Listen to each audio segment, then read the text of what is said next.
Nintendo exclusivity is no stranger to Platinum Games, as we saw with the release of Bayonetta 2, appearing only on the Wii U console at the time of release, before later making its way to the Nintendo Switch. Having also recently created Nier Automata on a number of other systems, Platinum Games' work continues now on Nintendo's platform, bringing along a number of lessons learned from those previous titles to create a wholly new experience with Astral Chain. Astral Chain puts us into the role of one of the Howard twins. We choose whether we'd like to play as either the brother or sister of the pair.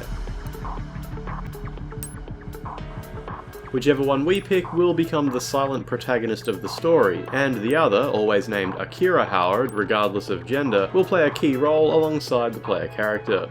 Initially, there's a small degree of character customization available, namely hairstyle and some facial details, before we set off into the game's first chapter, front-loaded with an action segment accompanying the opening credits. Brenda, humankind no longer has any more time to waste on useless formalities.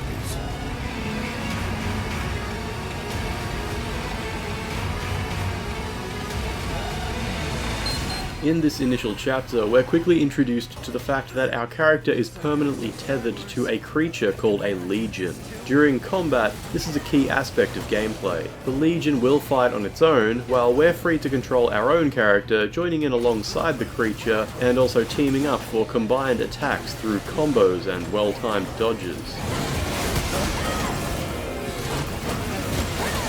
The Legion can also be dismissed if we'd like to just fight alone, which is absolutely a viable option and can be a nice relief from the sometimes cluttered experience of having to share the combat space with the lumbering creature. However, most of the time, having the Legion alongside us gives a wide range of attacks needed to see the best of Astral Chain's combat system.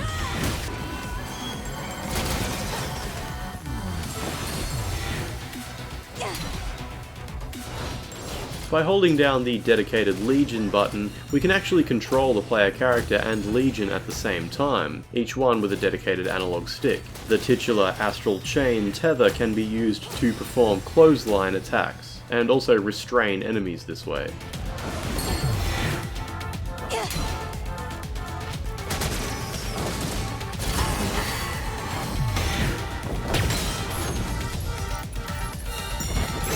Control of the protagonist comes down to what you might expect. A simple system of attacks and dodges are available to us, and 3 weapons between which we can freely select at any moment. A baton for fast-paced melee combos, a sword for slower, heavy attacks, and an automatic pistol for long-range damage.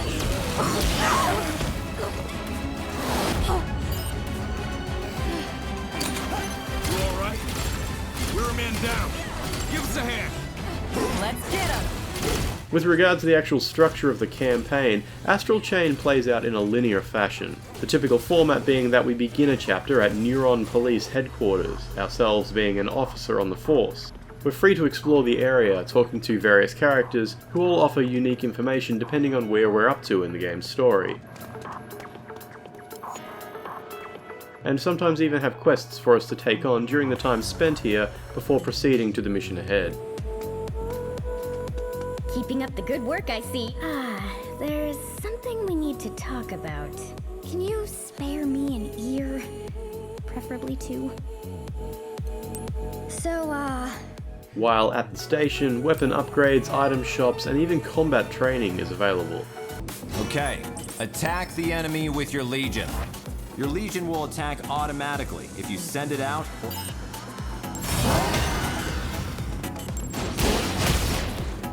By far the one thing I spent the most time on here though is trying on various outfits and cosmetics in the locker room.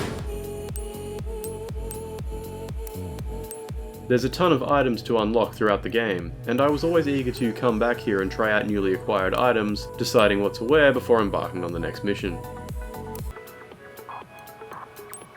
There's also a terminal where we can clean our Legion by moving a cursor over these purple crystals that cover parts of it. There's no reason to do this, as it's just there mostly as a parody of intimacy features that are quite common in other types of Japanese video games. You can't use your finger on the screen in handheld mode here either, so the whole feature is a bit of a failure in that regard.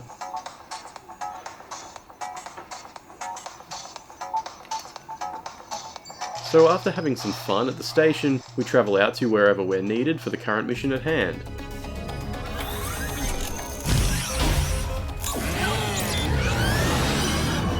Usually, this involves arriving at a scene where we're asked to help local police with various troubles, taking advantage of the supernatural abilities of our Legion to solve crimes and help civilians.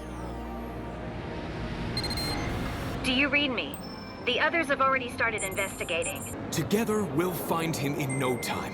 The man I am following is wearing an orange jacket. And a black hat. I'm sure of it. The constant threat of an invading force called chimeras contributes to most of the issues we face, and we often need to travel through gates into their world, where puzzles, platforming, and combat are far more tightly paced.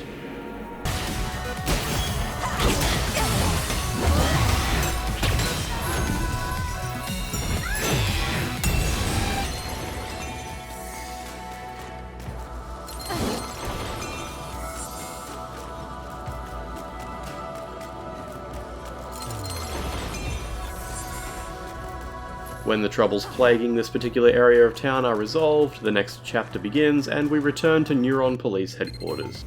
Hey, is now a good time? Come find me on the roof. I need to talk to you. And while this gameplay loop constitutes the core of Astral Chain's campaign, the game is happy to also mix it up often enough that the ebb and flow of action and downtime ends up incredibly well paced. Further to this, despite the linear structure, as we recruit new legions, we are able to return to previous chapters and make new discoveries using the skills to which we previously did not have access. Beyond the gameplay itself, I really enjoyed the story, and I appreciated that it did not end up taking any of the incredibly predictable paths that I had expected based on the initial events. The player character's twin brother doesn't just stand around serving as a voice for our silent protagonist, but actually ends up playing a key role in the story, often far removed from our own adventure. Eyes open! A lot of the story beats that occur early on are specifically crafted to give us certain expectations, but then happily go in wholly unexpected directions. The entire campaign came together so well in the end that I was genuinely very surprised by the entire package.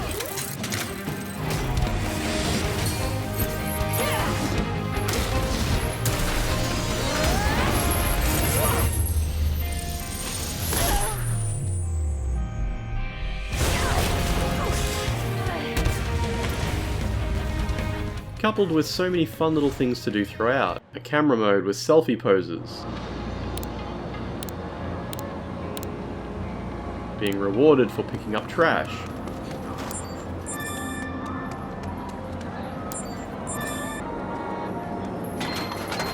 trying to cross the road while balancing a massive ice cream before the light goes red. There's just so much little flavour here that goes into creating such a wonderful game. The semi-open nature of each mission begs us to really explore every area, but also stop and appreciate the wonderful level of detail that's gone into creating such a unique setting. I really enjoyed my time with Astral Chain, and there's a lot more left for me to do if I want to keep going. Further difficulty levels, more customizations and unlockable goals, and a lot more optional areas and bosses that I still haven't discovered. Either way, I wanted to share my feelings about this game with all of you, and I hope you did enjoy stopping by for a bit just to hear what I had to say about the game. I hope this also bodes well with the fact that Bayonetta 3 is on the horizon, and we can be confident now that PlatinumGames' technology is working so well on the Nintendo Switch. Hopefully we see some of the design ideas from Astral Chain also worked into other titles moving forward. Either way, thank you for watching, I'll see you next time.